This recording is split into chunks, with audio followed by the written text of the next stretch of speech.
মোহাম্মদ শামি, মোহাম্মদ সিরাজ এরকম দুটো প্লেয়ার থাকতেও ইন্ডিয়া কেন তাদেরকে সিলেক্ট করছে না? তার বদলে কাদের সিলেক্ট করেছে?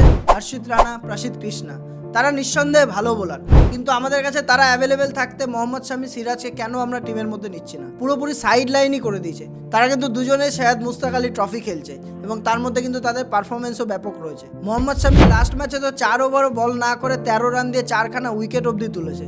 আর কত ফিট হবে? এবং শামির ইউটিউব চ্যানেলে আমরা তাকে বারবার বলতেও শুনেছি, ইন্ডিয়ান টিমের কোচ সিলেক্টরের সঙ্গে আমার কোনো কমিউনিকেশনই নেই।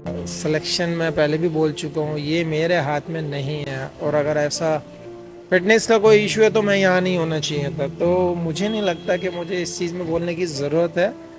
अगर मैं पहले भी बोला हूँ, अगर मैं 4 डे खेल सकता हूँ तो 50 ओवर भी खेल सकता हूँ। গৌতম গম্ভীর করতে কি চাইছে সেটা কিন্তু কেউই বুঝতে পারছে না। সাউথ আফ্রিকা আমাদের হোমে এসে হারিয়ে দিয়ে যাচ্ছে, যেখানে আমাদের কাছে এরকম দুটো ফাস্ট বোলারের রূপে তোপ রয়েছে। আপনারাও জানান, আপনারা কি শামি আর মোহাম্মদ সিরাজকে টিমের মধ্যে দেখতে চান?